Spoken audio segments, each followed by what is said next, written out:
Crowns, palaces, and elaborate ceremonies. But what are they really? Most view the Queen as a benign old lady and symbol of England, but deeper research shows she and the royal family are nothing but a ruthless criminal gang whose enormous wealth, built on the suffering of millions, remains a state secret to this day. With the royal family's considerable media influence, it's easy to get caught up in the romance and pageantry, but beneath the gilded palace gates lies a hidden world of scandals, Nazis, murder, and even cannibalism. Queen Elizabeth II, one of the most influential and recognizable people alive today. Most think of UK's royal family as purely symbolic, with no real power. This notion, however, could not be further from the truth. While the United States fought a lengthy war to gain independence, nations such as North Ireland, Canada, Australia, and New Zealand never fully gained complete sovereignty from the crown. Apart from ribbon cutting and picture taking, the Queen is actually head of state in all Commonwealth nations and possesses the power to dismiss and appoint new prime ministers and parliament members. She can command armed forces, refuse parliamentary legislation, pardon convicted criminals, and even declare a state of emergency. In fact, all leaders of Commonwealth states, such as UK, Canada, and Australia, swear allegiance not to the people who elected them, but the Queen. This even applies to judges, lawyers, and police. Mr. Speaker, the Queen commands this Honourable House to attend Her Majesty immediately in the House of Peers.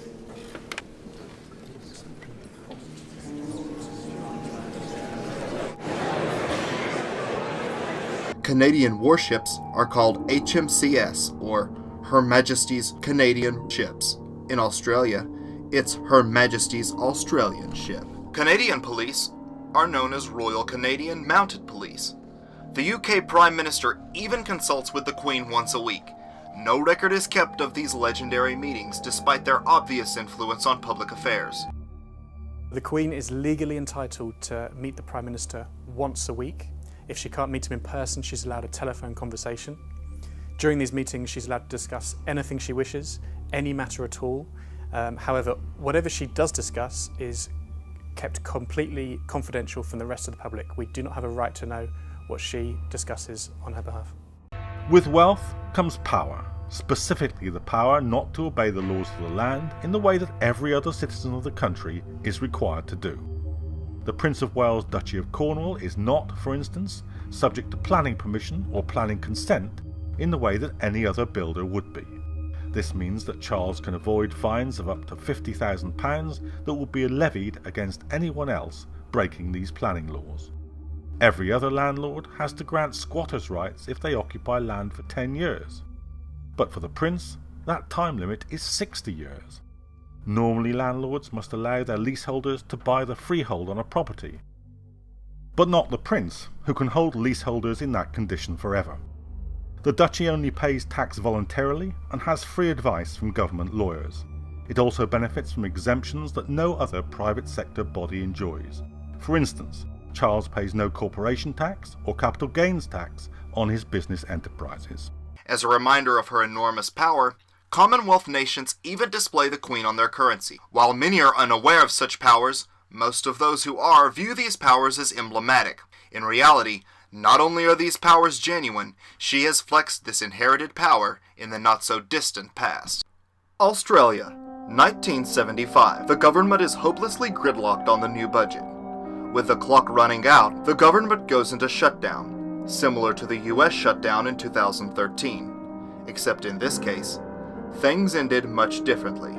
Instead of a 2-week-long shutdown, the Australian Governor-General, acting on behalf of the Queen, dismissed and replaced the sitting Prime Minister. The next day, after the controversial spending bill was passed, he fired all of Parliament and held new elections to replace them. Not only does she have the power, she's not afraid to use it. Everyone knows the Queen is rich.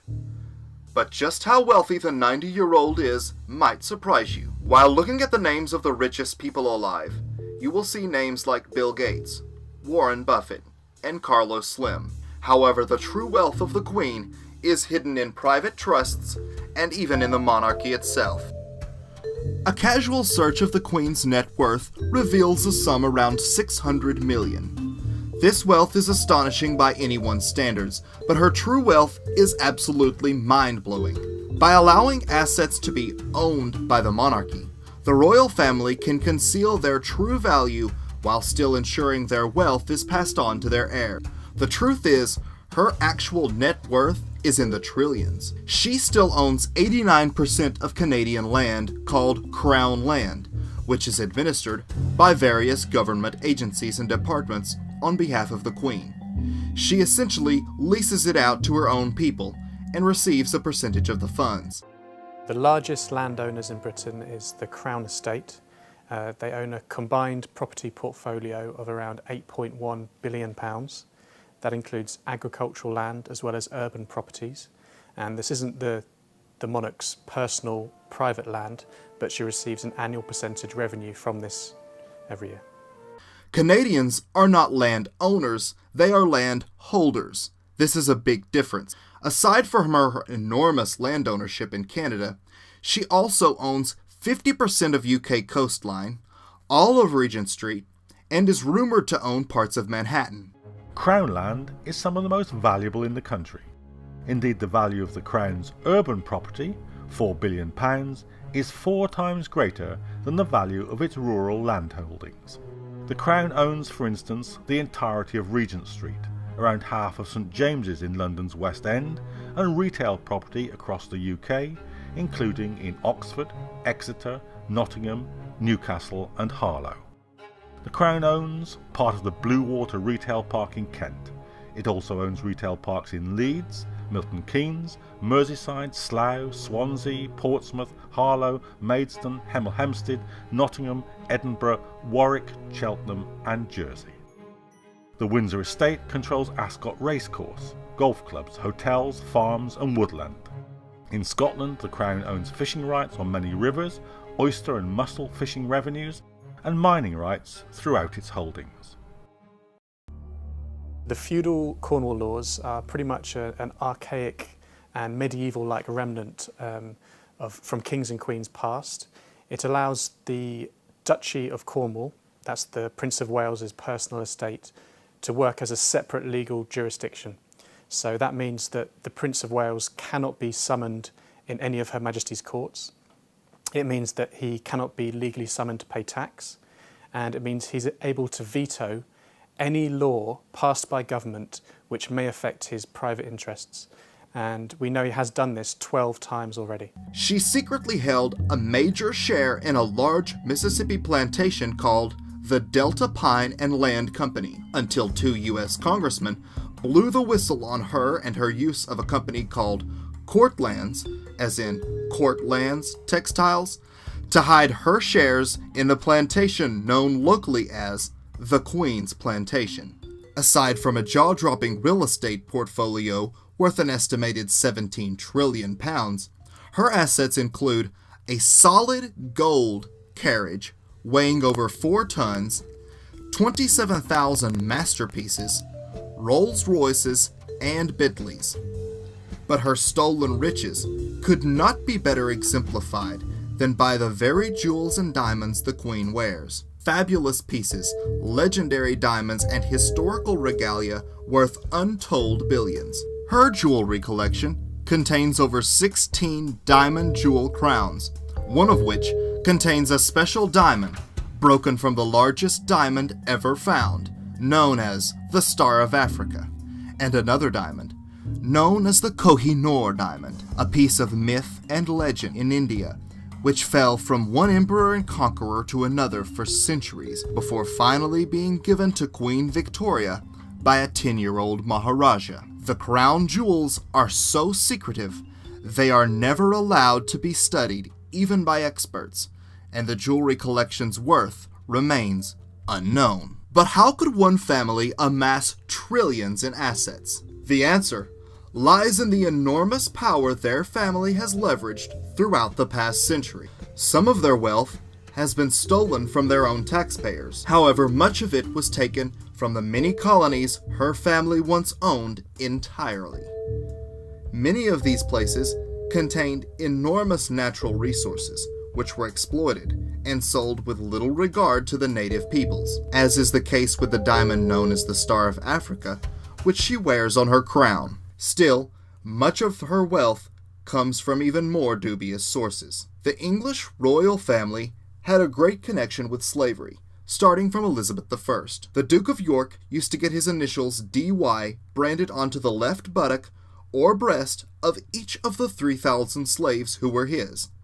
In 1624, the English colonized Barbados and St. Kitts, and approximately 23 years later, the first sugar from Barbados was sent to England. England captured Jamaica from the Spanish, and the slave trade had yet another place in which to thrive. Elizabeth I established the Royal African Company to facilitate the transport and sale of slaves, which would thrive up until the dawn of the 18th century. But the wealth they obtained from selling African lives would be chump change compared to the haul they would soon make on China. The royal family joined with the East India Trading Company to import into China. The number one import? Opium. The drug was illegal in China, though the ban was widely ignored. There were an estimated 12 million peasants addicted to opium. The authorities there called it a deadly poison ruining the minds and morals of our people. The British grew opium poppies in India. There they processed it in factories on a colossal scale. Finally, it was shipped to China and sold to smugglers. Almost 13% of the income of India under British rule was derived from the sale of good quality Bengal opium to British-run opium distributors in China. In 1839, the Chinese emperor decided he'd had enough. He ordered more than 1,000 tons of British-supplied opium to be seized and destroyed. The Opium Wars were about to begin. Britain's first ocean-going iron warship, the Nemesis, built in Liverpool, was sent out to take on the Emperor's navy. It helped destroy much of it in a single afternoon.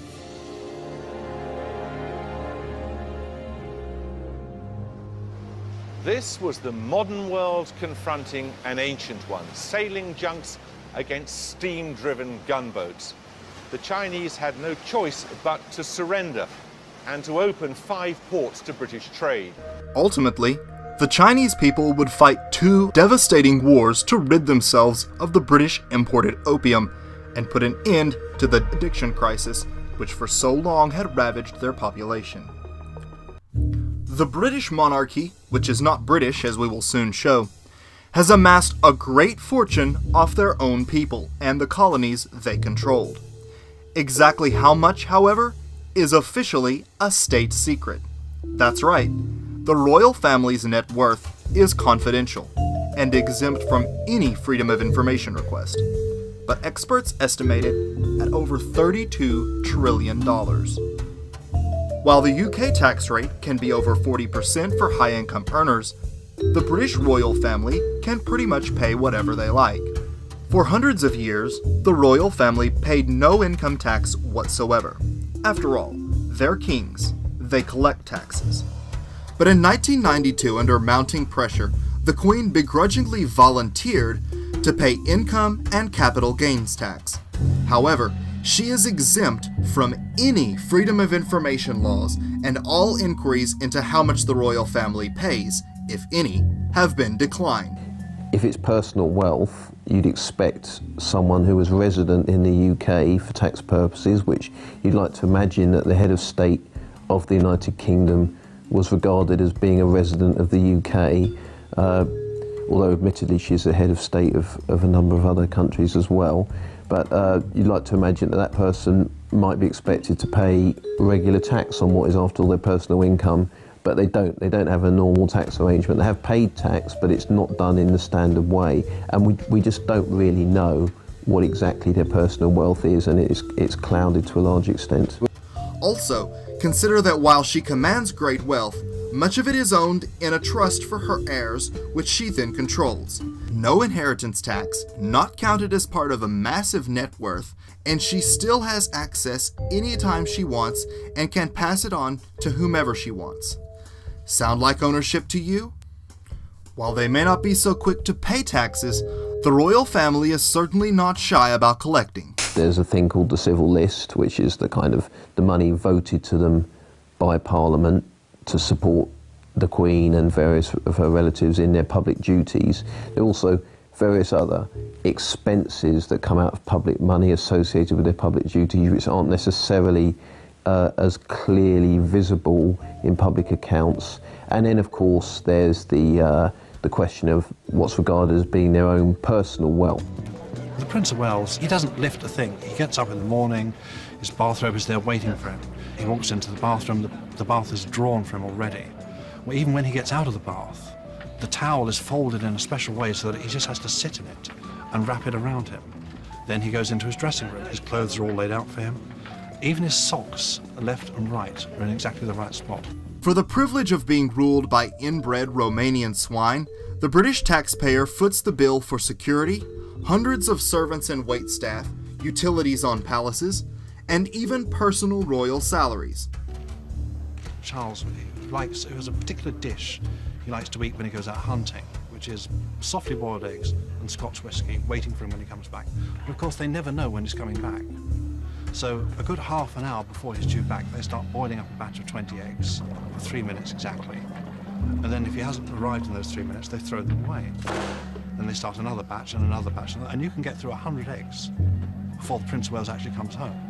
The official figure cited the amount at only £32 million, when in reality it was over £202 million per year. UK pensioners are expected to live on less and less, meanwhile these greedy parasites are paying their heating bills with taxpayer money. According to official figures, taxpayers' funding to the royal household last year was £32 million, but an investigation by the campaign group Republic discovered substantial hidden costs of maintaining a royal family. The true cost of the monarchy to the taxpayer is said to be more than 6 times the official sum at £202 million. The expenditure that's not revealed to the public includes the high cost of security, travel and receptions by local councils for members of the royal family. Buckingham Palace says the Queen spends over £10 million a year on servants and entertaining 50,000 guests, mostly feeding them afternoon tea in the palace gardens.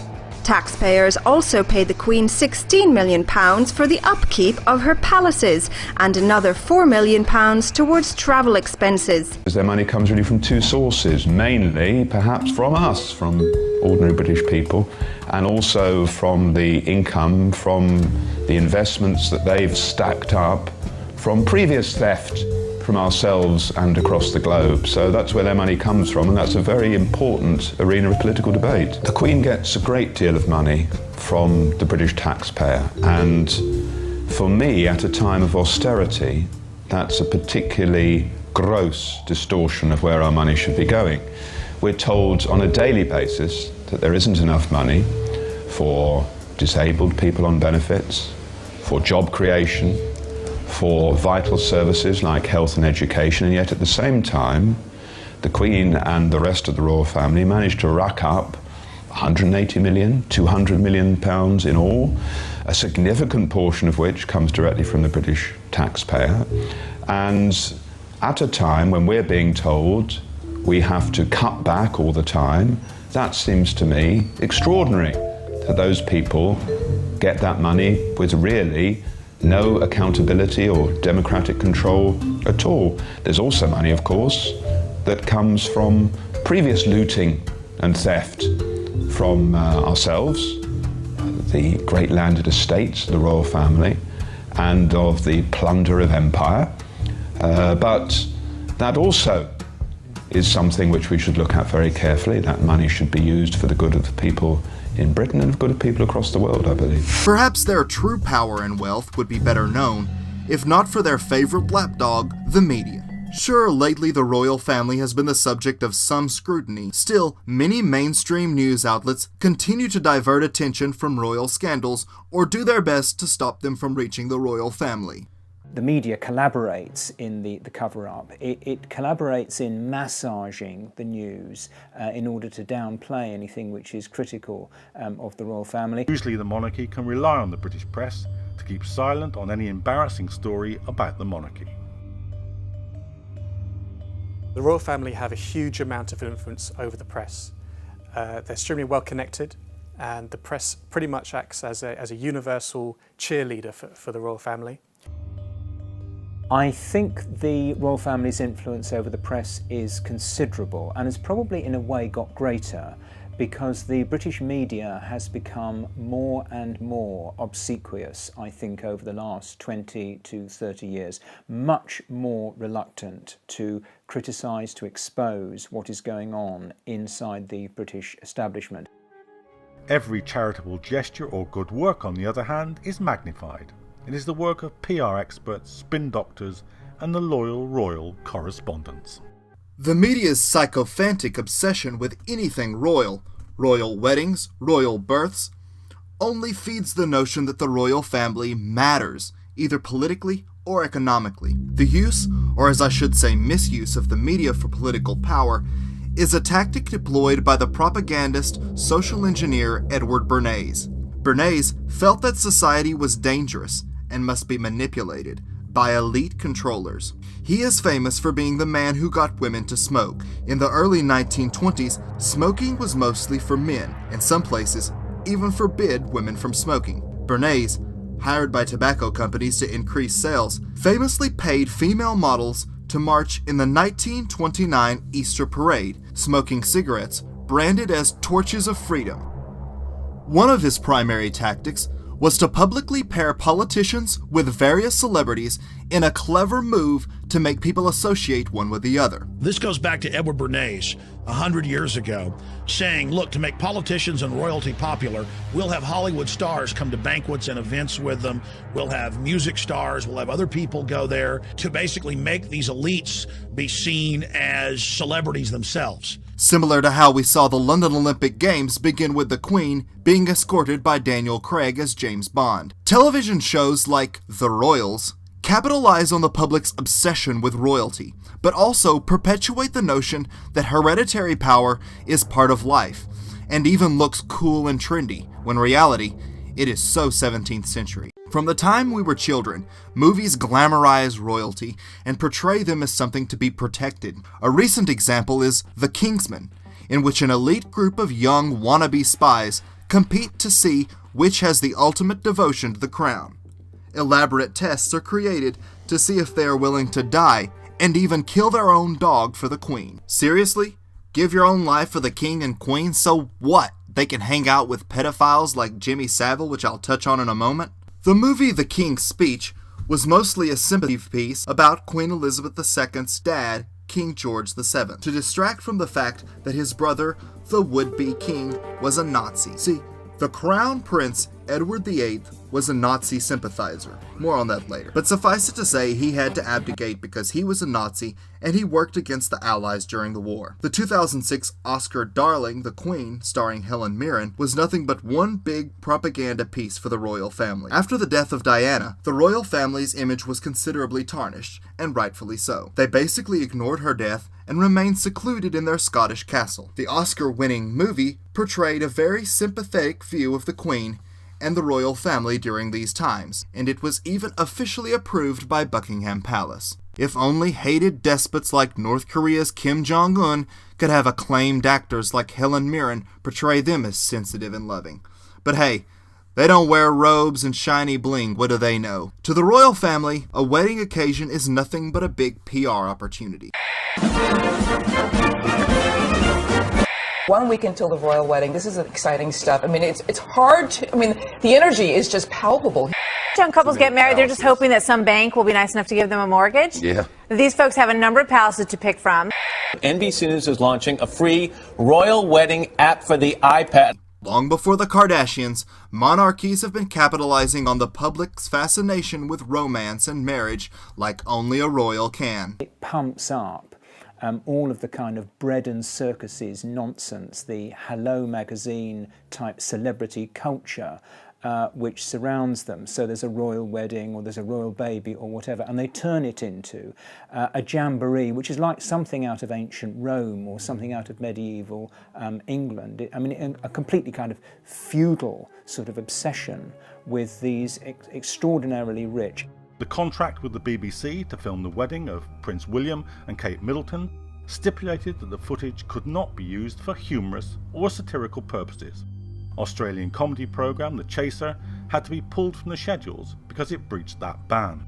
They conduct these elaborate rituals to entice the public and send a message about the power of the crown. Elegant robes and crowns serve as a reminder of how powerful they are and how little and poor the people are. Much like the old days when barkers and messengers would carry the news of a royal wedding from town to town, national TV outlets carry minute-by-minute royal wedding programming. For most people, a wedding is the most interested they will be in anything royal. The marriage of William and Kate had expected 2 billion viewers worldwide, and US viewership was even higher than anticipated at 23 million viewers. That's 23 million Americans at 7 a.m. on the East Coast. The face value of this gigantic publicity stunt?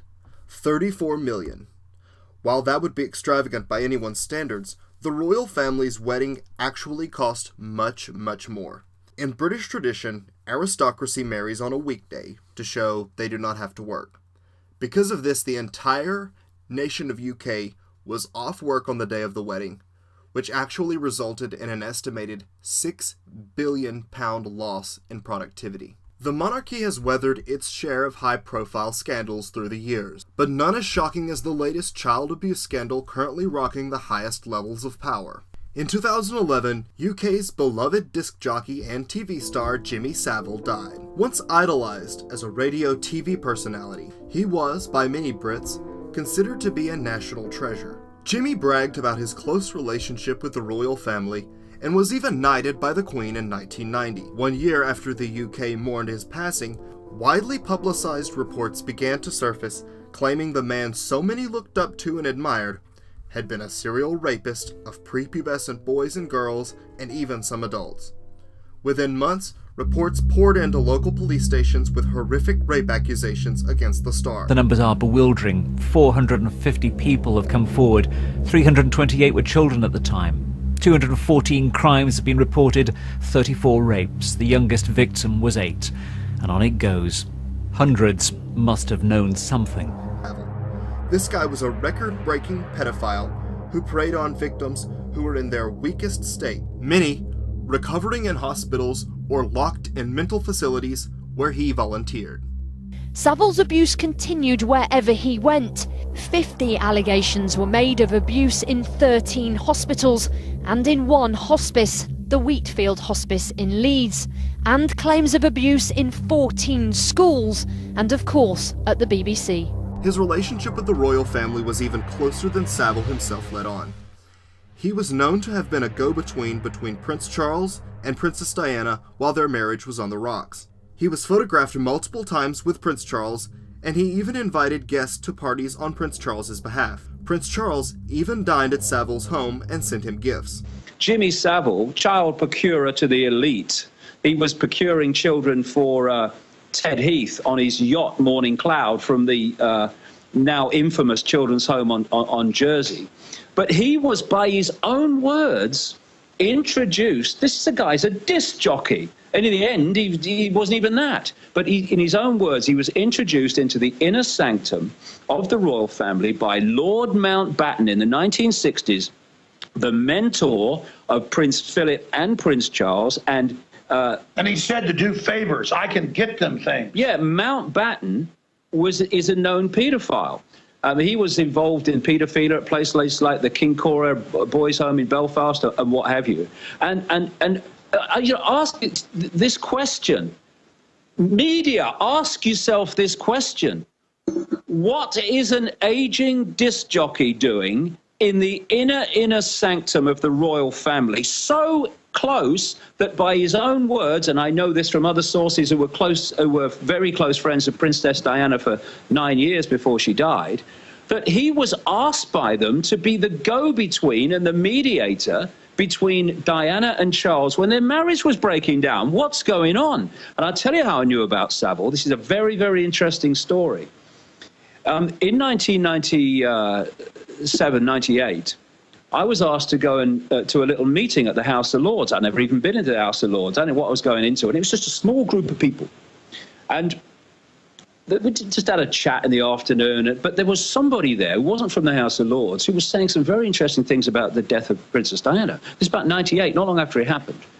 And I called her over afterwards. I said, how do you know all that? And she says, well, my best friend was the best friend of Diana for 9 years, and they fell out about 2 years before Diana died. She said, I think she'll talk to you. A few weeks later, or days later, she arrives on the island where I live, and I've got all this on tape. It's still at home on tape. What she told me in 1998 was the way that the royal family treated Diana, that Jimmy Savile was on the inner sanctum of the royal family, and Princess Diana called him a sleazebag, and that he was a necrophiliac. A teenage boy working at Buckingham Palace revealed he was groomed and sexually abused by a VIP paedophile ring there. During their marital dispute, whenever Savile would come to Prince Charles's office, he would rub his bottom lip from the bottom of the female assistant's arm all the way up to the elbow. Not only was Savile a record-breaking pedophile himself, he was a procurer of children for the elite circles into which he was invited. He was brought into the inner sanctum by Lord Mountbatten, who is himself linked to a children's home scandal in Belfast, and whose huge child porn collection is locked away in the Royal Archive. The authors of War of the Windsors state that Lord Louis Mountbatten had the nickname Dickie, and for good reason. Philip's uncle Dickie was the last viceroy in India, where he was a known pedophile who sexually exploited young working-class Indian peasant boys.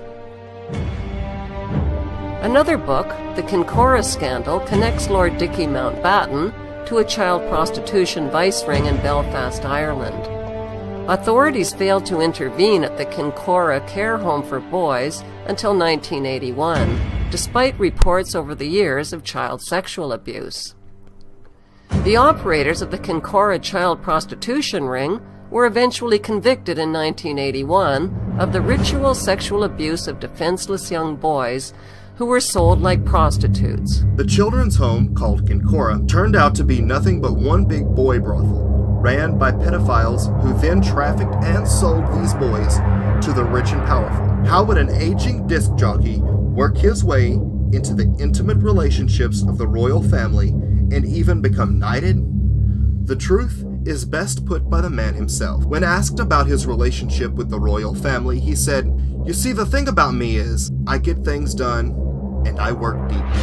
But if close ties to the world's greatest known pedophile wasn't enough, the royals were about to be shaken by their greatest scandal yet. Enter charming billionaire pedophile Jeffrey Epstein, the international financier and convicted sex offender whose address book read like a who's who of A-list celebrities, scientists, politicians, and bankers. But his penchant for young girls sent his opulent lifestyle into a tailspin when reports of his elite parties at what the press dubbed his orgy island got out. He had an island in the Virgin Islands that he was using to bring elites from all walks of life. Powerful figures, including Bill Clinton and Kevin Spacey, were flown to have a wild time. These elites were being filmed or photographed so that Epstein would be able to blackmail them later on. One of Epstein's closest partners in crime was none other than the Queen's son, Prince Andrew. In 2015, a photograph surfaced clearly depicting Prince Andrew with an underage girl. The victim claimed she was paid $400 to have sex with Prince Andrew. For this, she was groomed well. Epstein's assistant, who scouted the girls for Epstein, took the victim, Virginia Roberts, to buy new clothes and even a $1,000 purse, and remarked about her need to impress the prince. Epstein trained the girls to collect as much information as they possibly could. The victim described Prince Andrew's foot fetish to Epstein and noted Epstein appeared to be collecting private information about Prince Andrew. It is the worst possible start to the new year for Prince Andrew. This is him leaving his ski chalet in Switzerland early to head back to the UK to consult with lawyers. The lurid allegations go back more than a decade. The Duke of York has been named in court papers filed in the United States by Virginia Roberts, who was 17 then and is 30 now. They are the most serious allegations a member of the royal family has faced in years. It is a friendship with this man which is coming back to haunt Prince Andrew. Financier Jeffrey Epstein was convicted of procuring a girl for prostitution, and this picture was taken after he came out of jail. It may surprise you to learn the British royal family isn't even British. They are actually a German family by the name of Saxe-Coburg-Gotha, and they changed their name in 1917 because England was fighting Germany in World War I. Their name, Windsor itself, has nothing to do with the royal family and comes from one of their castles. When Prince Charles married a commoner, Diana, she had more British blood than he, but the British ruling family never gave up their German heritage or sympathies. Some members even going so far as to secretly side with Hitler and the Nazis during World War II. In 1941, as war rages between the United Kingdom and Germany, Rudolf Hess, Deputy Führer to Hitler himself, makes an emergency parachute landing in Scotland. With him are plans for peace between Great Britain and the fascist Nazi Party. Once discovered, he is locked in the tower for the rest of his life. But what led a high-ranking Nazi and member of Hitler's inner circle to believe he could succeed in such an ambitious endeavor? Could it be that Hitler believed England would be willing to make peace? If so, such an idea could have only come from one person.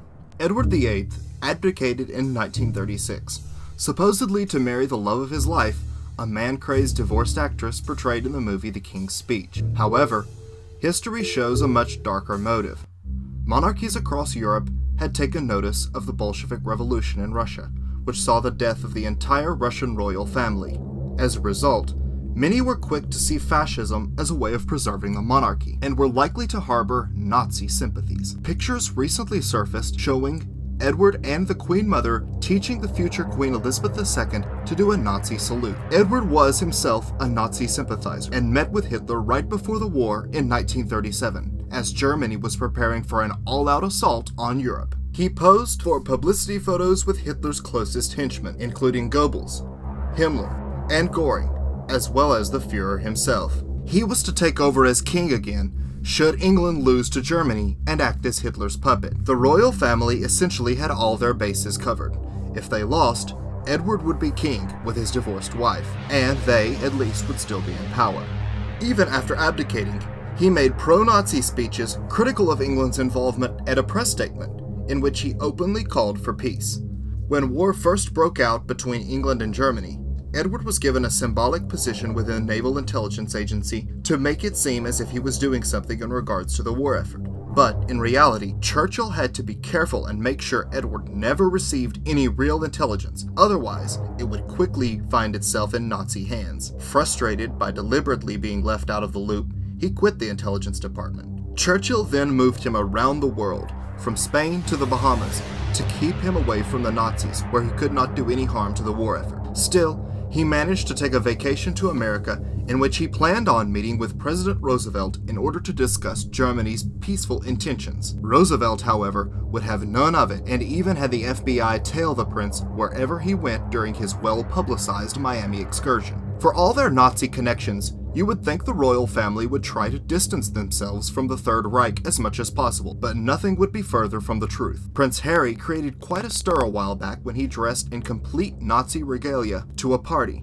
A subtle tip of the hat to his uncle perhaps, but it was Philip himself who trained as a child in the Nazi youth and founded the World Wildlife Federation, a depopulation organization, alongside Nazi SS officer Prince Bernhard of the Netherlands. The boy is called Philip.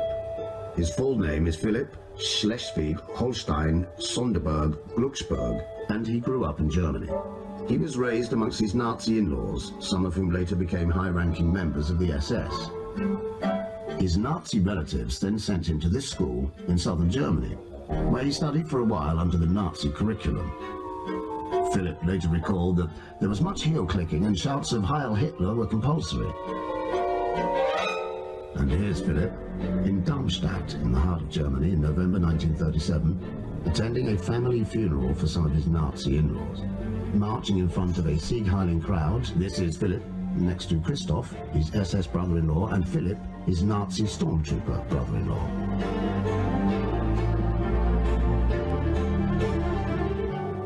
Imagine if a man with a past like this had somehow ended up marrying into British aristocracy.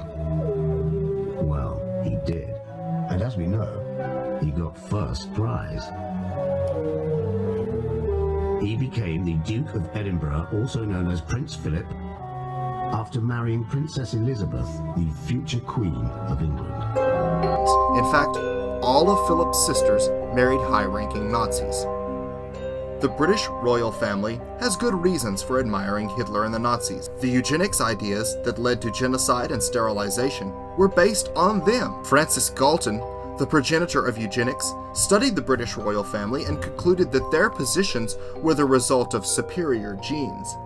These ideas led to mass sterilization in many countries across the West during the 30s, including the US. Today, scientists and global power brokers continue to push for depopulation, basically the extermination of undesirables, under the guise of overpopulation. The royal family is at the forefront of depopulation agendas worldwide. Prince Charles is a key voice in the overpopulation movement. He flies around the world lecturing developing nations about using too much energy. Meanwhile, he lives in a palace. He gives speeches where he can be heard saying things like, "Sanctity of life should be placed in balance with the need to live within the limits of nature. The earth can't sustain us all." Perhaps the most outspoken advocate for depopulation is the Queen's husband, Prince Philip. Prince Philip famously stated that if he were to be reincarnated, he would like to return as a deadly virus to kill as many humans as he can. Seriously, this is a serious comment made during an interview. In another interview he gave, he essentially said that large families should be curbed to control food costs. This man has an obvious hatred for humanity. The preface to one of his books is all about how he grew up on a hunting estate and how he learned at an early age the importance of culling the surplus population. He continues to give speeches extolling the need for population reduction around the globe. No member of the royal family caught the fascination and adoration of the public quite like Princess Diana. With her charm and grace, she captured the hearts of millions worldwide. Many, however, would be shocked to hear how she was treated by the royal family. Diana was, essentially, nothing but a well-kept broodmare, living in a gilded cage. Diana was chosen partly because she came from the right stock. Diana's father was the 8th Earl of Spencer, descended from the 5th Earl of Spencer, who was a groom of the stool. The groom of the stool is responsible not for stools like you sit on, but for stool as in feces. That's right, the groom of the stool was the person who wiped the king after he went to the bathroom. This is an actual position that existed within the royal court and continued until recently. It's called the groom of the stool. And a British lord follows the queen or king, depending on what it is around, follows them around, and they set up in this big cabinet, and they have to fly it around with her. This has been on the news. That's why they fly it around. They claim they stopped it in 1906, but deeper research shows they're just very quiet about it, and millions of pounds are spent a year to move this portable toilet around because it's got to be big enough. She goes up on a throne and craps. I'm sorry, this is real, folks. I'm not groom of the stool. Google it. And they wipe her fat butt. Aaron Dykes. And that's not some lowly chimney sweep either. That's in the British hierarchy. That's a lordly high up position, right? It has to be one of the top lords. This is the most coveted position. See, it's all about worshiping them. And then, I don't want to get into more detail, but then they pick with their bare hands with respect and examine it. And then every stool and every jar of urine, it's not put into water. That would defile it. Is stored, and all of the royalty stool going back over 500 years is stored. Now this came from France, And in French, it's just the French version of Groom of the Stool. So this disgusting bucket of pus, this maggot-ridden Nazi piece of filth, gets up there every day, and people wipe her disgusting hind end. Anyways, the point is yes, they had, their pus was so holy. It came out of their festering wounds. It had to be sucked. And if by any chance you were interested in knowing how the king wiped his bottom, well, he'd actually got someone to sort that sort of thing out for him. He was known as the Groom of the Stool. The monarch's body was sacred. Only the most aristocratic hands were worthy to disappear beneath the royal buttocks. So the Groom of the Stool had a lot of power in exchange for his revolting job. Though as a career tactic, it gives a whole new meaning to brown nosing.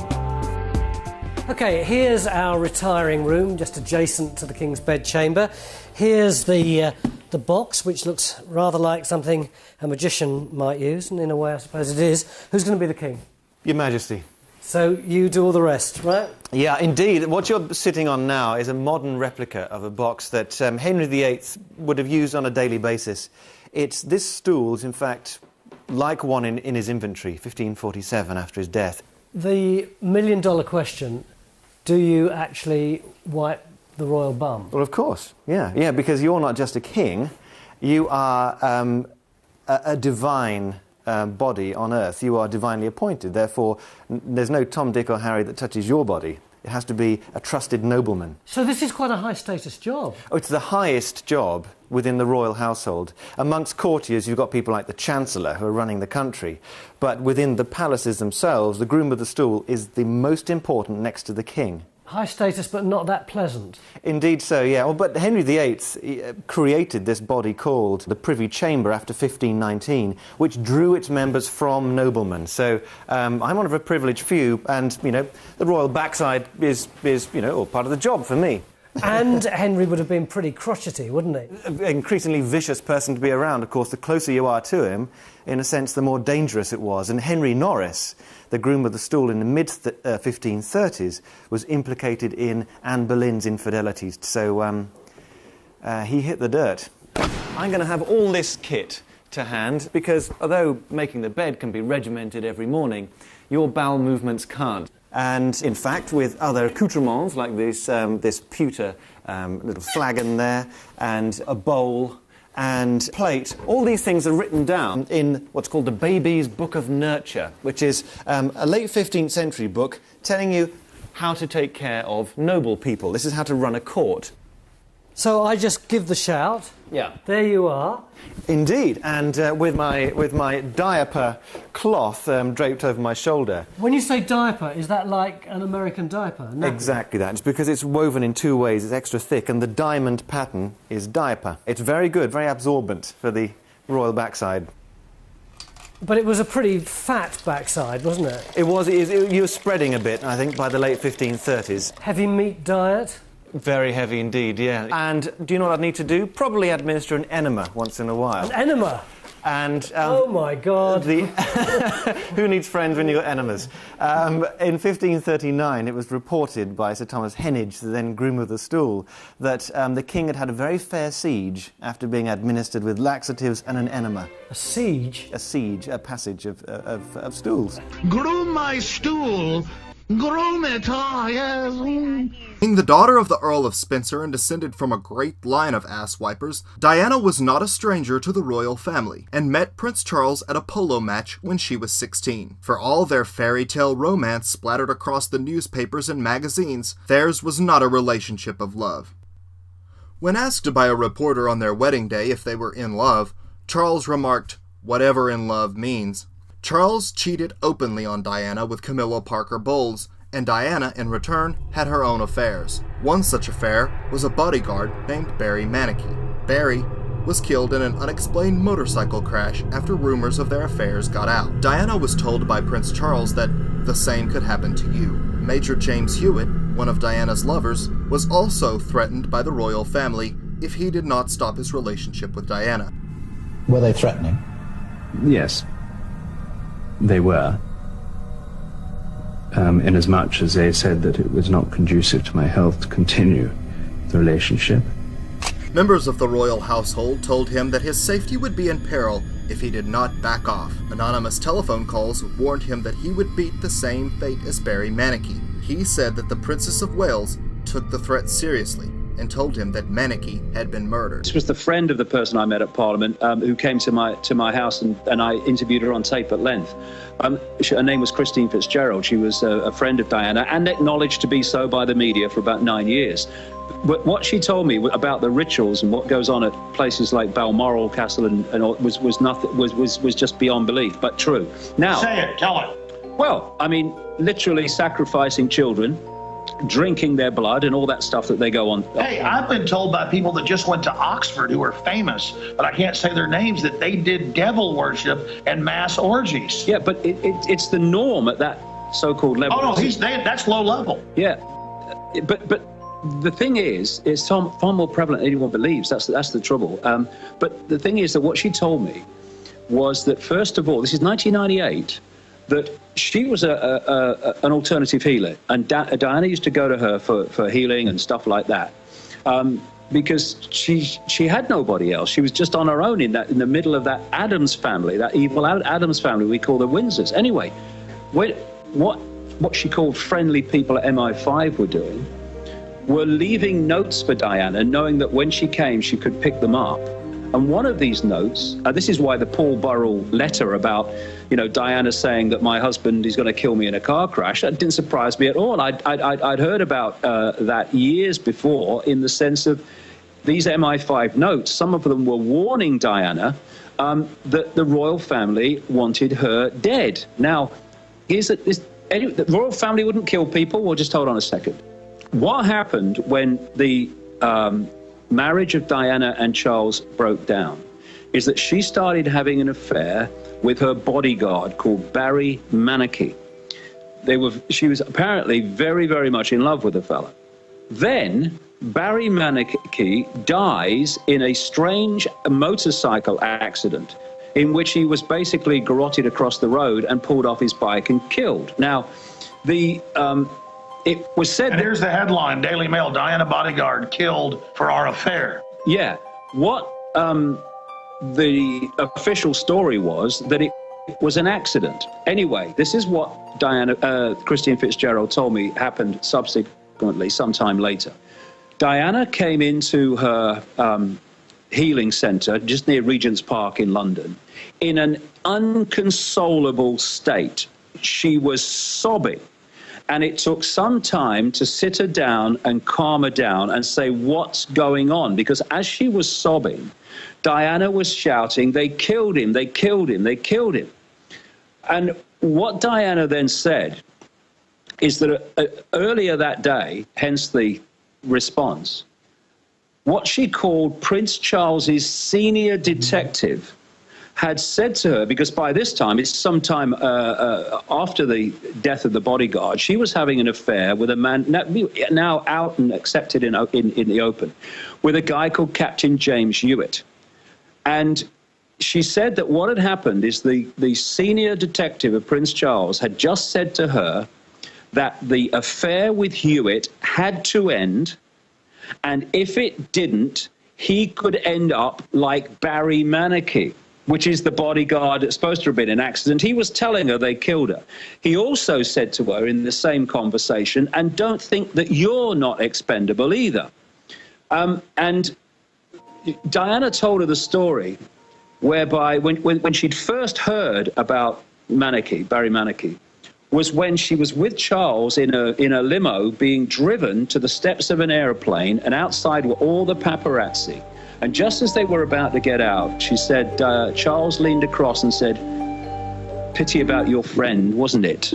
And told her with a smile on his face and an irony in his voice that Barry Manicky had just died. And so they killed the guy. I mean, that's what happens. And at the same time, this came out in the public arena as well, James Hewitt was being, he said in his own words, was being warned by what he called a senior member of the royal family that... And tell folks who that is.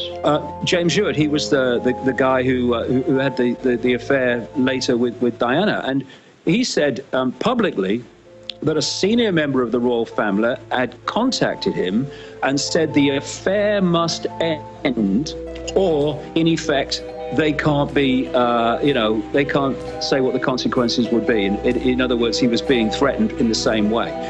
The royal family, the Windsors, are an evil intergenerational bloodline. She was considered a loose cannon by the royal family, who still viewed her as a commoner and treated her coldly. So much so that Diana even referred to the royal family as lizards and snakes, and insisted that they weren't human. When it came time to birth their first child, the labor had to be induced to fit Charles's polo schedule. After an heir and a spare, it was a quick divorce. Diana's was a life spent under intense media scrutiny, and yet she managed to epitomize all the elegance and courage that a fairy tale princess should have. She was, in every regard, the people's princess. And so it was on that fateful August day that Diana took with her not only the baby she was carrying, but so many of our hearts as well. Diana was widely believed to be pregnant at the time of the crash with Dodi Al-Fayed's baby. Now more evidence than ever points to the royal family as the cause of that deadly crash. So much so that over half the British population now believe the Princess of Wales' death was no accident. She had even gone so far as to warn friends in writing, "I will be killed in a car crash set up by Charles." We know now that a bright light was deployed as her car entered the tunnel, which stunned the driver, causing him to swerve and strike one of the concrete columns. But Diana was not dead. Reports now show that Princess Diana was alive when the ambulance got to the tunnel, but once the ambulance arrived, it still took hours to get her out. Much speculation has been made about what was happening in that tunnel during those hours, but one thing's for sure. Of the many cameras in and around the tunnel, all of them were either malfunctioning or turned off on the night of the crash. What we do know is that after the ambulance left the tunnel, it took the slow route, passing at least 4 hospitals on the way. Mohammed Al-Fayed, the billionaire former owner of Harrods department store, is convinced his son and the princess were killed. Like horse breeding, royal lineage is all about bloodlines. They'd regarded Diana as nothing more than a brood mare crossed with a clothes horse, but she turned out to be a kicker, getting her oats by being covered by an Arab stallion. And Mohammed thinks that was sufficient motive for the royals to decide it was time to send them all to the knacker's yard.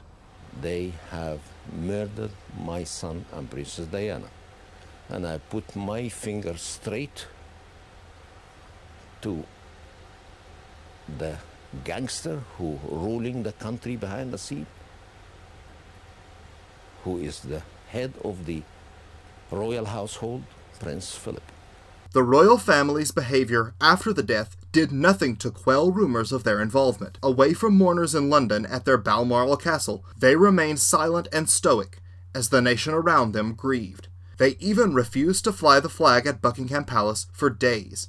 After hearing of Diana's death, the Queen coyly replied, "Someone must have greased the brakes." The royal family simply could not have the future Queen Mother be married to a Muslim, and so she was done away with. For centuries, rumors have swirled around the royal family, claiming that their infamous lineage is actually inbred. Not only are the rumors true, the situation is actually far worse than most have heard.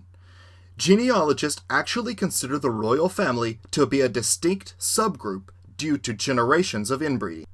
Dating back to the time of the ancients, rulers have believed they rule because of divine blood, and they would often marry only members of their own family. Well, the royals always saw themselves as a race apart. This is why royals married other royals, why they would never allow any marriage out of a royal family. It didn't matter if a princess was ugly or stupid or ill or anything. As long as she was a member of a royal family, this is really what was most important. The British royal family are no exception. Queen Elizabeth II is married to her second cousin, Philip, just as Queen Victoria married her second cousin. Charles and Diana were actually 11th cousins, as were William and Kate. This much inbreeding in one family is not without its biological repercussions, both physical and mental. Burke's Peerage is a prestigious directory that records the who's who lineage of the British aristocracy. It falsely recorded that the Queen's first cousins Nerissa and Catherine died in 1940 and 1961. Every family has secrets they would rather the world not know. even the most famous of them all.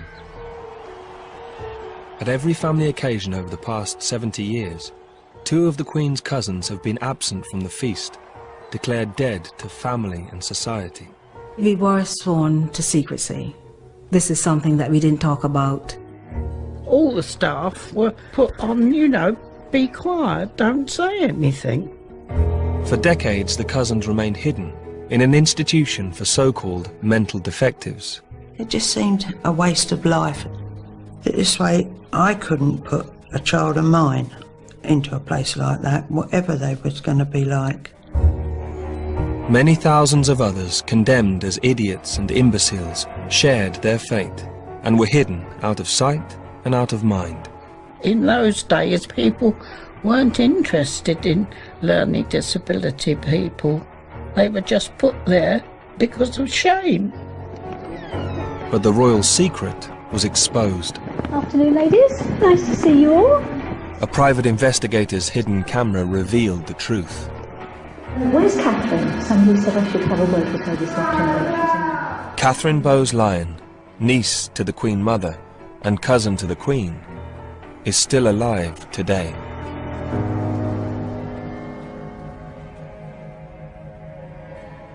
Sheila Rule had cared for Nerissa and Catherine for over a decade, and was one of the few to attend Nerissa's funeral.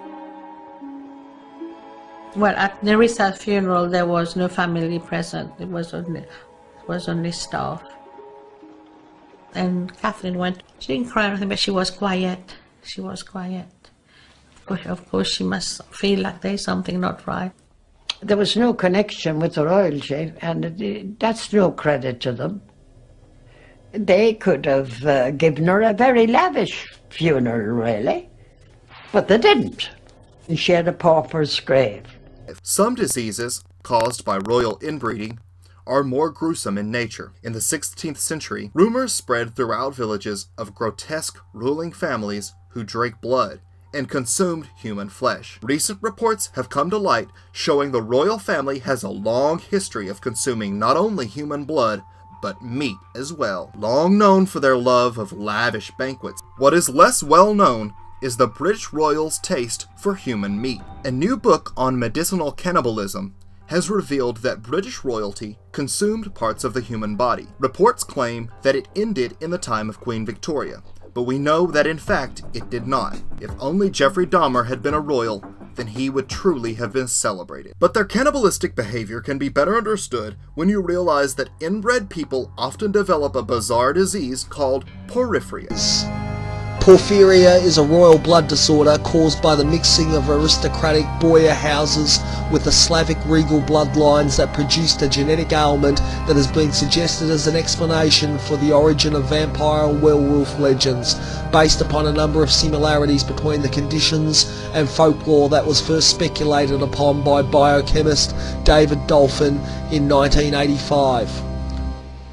Porphyria catenata tarda presents clinically as a pathological sensitivity of skin exposed to light, causing scarring, hair growth and disfiguration.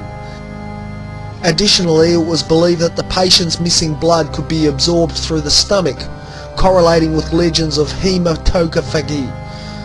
This is otherwise known as the vampiric feeding upon fresh blood. Strangely enough, these monstrous symptoms can actually be treated by consuming human blood, which is likely where the first legends of vampirism began. Indeed, Bram Stoker based his stories of Count Dracula on Vlad the Impaler. Prince Charles is a direct descendant of Vlad the Impaler, and brags about how great the Count was, and even lives in Romania where the castle is part of the year. Distant past. The genealogy shows that I'm descended from Vlad the Impaler, you see. So I do have a bit of a stake in the country. As it were. Prince Charles even goes to Loch Nagar, or Goat's Lake, near the royal castle of Balmoral, where he claims to draw his spiritual power. Royal incest has, throughout the centuries, led to many genetic diseases, none quite as infamous as hemophilia. Hemophilia was passed to the British royal family again through the Russian line. Again, these conditions can be temporarily relieved by drinking human blood. This practice of consuming human victims led to rampant rumors of vampires among villagers, and warnings not to go near the castle. With her stolen cash, outrageous bling, and murderous record, the Queen is undoubtedly the original gangster. But no gangster would be complete without an arrest warrant, and Her Majesty has one of those as well. Enter the Kamloops Catholic Boarding School for Aboriginals, British Columbia, 1964. The school is at a frenzy. For days they have been frantically preparing for a visit from the Queen herself.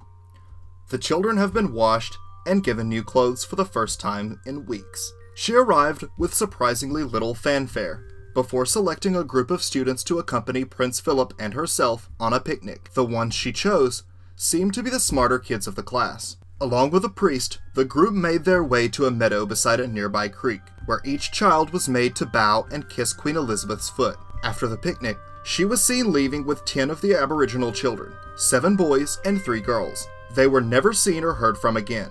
Here is Kevin Annette, a pastor who's been warning about the abuse of children in Canada, but with links back to Britain. He's now been banned from Britain. And links to the Crown as well. Our Queen and Prince Philip going out to Canada and taking 10 children from the smart class of a school, and those kids never been seen again, and made to kiss our Queen's feet. An eyewitness, William Coombs, died suddenly while undergoing routine tests not long after giving his testimony to a local radio show. William Coombs shuffles into the Ovaltine Cafe on Vancouver's Hastings Street, Skid Row, with his few belongings stuffed in a backpack. He nods and smiles at me, for we haven't seen each other in weeks. "I've been drinking again, really bad," he begins apologetically, for he knows how much I rely on him, and how he relies on that reliance. "The memories again?" I ask. "Yeah, but it's like now I ain't got nowhere to talk about it. Not now, with your radio show gone. That was the way I got by, talking on the show." I nod, remembering with more than anger how his lifeline was severed so brutally. I say quickly, "I've got a new show, a blog radio program. You have to come on it." He looks at me wearily, then reaches into his bag and extracts a nearly empty bottle and swigs from it. We let the minutes tick by, hoping for something. Finally, William says, "Remember when the Queen came to our school? How she took away those 10 kids?" "Yeah, I checked on that. She was definitely in BC in the fall of '64. I remember their names, some of them, the boys." I pull out my notepad.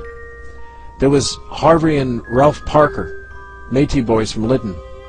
They were in the group taken away by the Queen and Philip after the picnic at Dead Man's Creek. 5 other boys went, and 3 girls. They were all in the smart group in school. The 10 children were never seen again." "You remember anything else, William?" I asked. He nods sadly. "George Adolphe and Ralph Arnoux, they were with me that day. They saw the kids taken away, and how she made them all kiss her foot." "What?" "The Queen had on these white gloves, and she put out her foot and told all those 10 kids they had to kiss it. They all did." William shuddered and started coughing. "I started talking about it the next day in school, said it wasn't right. Then the nun told me if I said anything against the Queen, I'd get killed for it."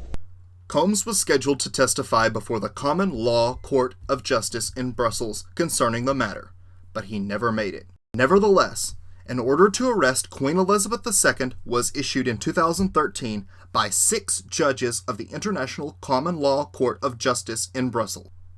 After nearly a year of litigation, Queen Elizabeth II and her husband Prince Philip were found guilty in the disappearance of 10 native children from the Catholic-run Kamloops Residential School in British Columbia. Grieving parents haven't seen their children since they left for a picnic with the royal couple on October 10, 1964. Arrest warrants like these will never be answered to by the Queen. But this is not the first time the Queen has been connected to missing people. In 2012, the body of a teenage girl who had been missing for over a year was found at the Queen's Sandringham estate. Evidence suggests she was the victim of a murder, and that the body had been there roughly 4 months. That time frame would place the time of death around the Druidic holiday of Mabon. Mabon is widely celebrated by occult enthusiasts, but none more so than the Druids with whom the holiday originated. Queen Elizabeth can be seen in a rare photograph showing her in full Celtic regalia, continuing the ancient Druidic traditions in a ceremony before her coronation. On this important ritual day, the ancient Celtics would sacrifice a human burned alive in a giant wicker man. Perhaps someone just got sloppy with the last Mabon sacrifice. But this isn't the first time Her Majesty has a body turn up on her property. An American by the name of Robert James Moore was found dead on a strange hand-built hut on an island right outside of Buckingham Palace. He was described as having an obsession with the Queen. For 15 years, he had been sending offensive letters and packages to her, and had been living on a nearby island to spy on the palace. This island is somewhat inaccessible. You have to swim out to it, but locals described it as having the perfect view of the palace. From there, you would be able to see all the comings and goings of the royal family. The coroner on this case described it as, quote, an excellent, unimpeded view of the palace. His body had been there for years before it was discovered by tree trimmers on the island. By this time, only a skeleton remained, but the medical examiner was careful to avoid ruling out foul play, calling his death undetermined. What had Moore seen on his Robin Crusoe-style voyeur's nest, and could it have played a role in his untimely demise? It would appear murderous, cannibalistic royals are still very much alive today. The royal protocol should be offensive to any free humanist. When you meet the princess, bow slightly at the waist. Don't look in her eye. Do not offer your hand unless she offers her first. Gosh, I hope all that blends well with my protocol, where the people I meet have to blow me. A queen! We have to call her things like Your Majesty. Your Majesty! Like she's all majestic, like an eagle or a mountain. She's just a person, a little old lady in a shiny hat that we paid for. Or Your Highness, what the fuck is that? What, she's high up, above us, at the top of a class pyramid, on a shelf of money with her own face on it? We should be calling her Mrs. Windsor. In fact, that's not even her real name. They changed it in the war to distract us from the inconvenient fact that they were as German as the enemy that teenage boys were being encouraged, conscripted actually, to die fighting. Her actual name is Mrs. Saxe-Coburg-Gotha. Mrs. Saxe-Coburg-Gotha? No wonder they fucking changed it. It's the most German thing I've ever heard. She might as well have been called Mrs. Bratwurst Kraut Nazi. Titles have got to go. I'm not calling her Your Highness or Your Majesty just so we can pretend there isn't and hasn't always been an international cabal of rich landowners flitting merrily across the globe, getting us all to kill each other a couple of times a decade. From now on, she's Frau Saxe-Coburg-Gotha.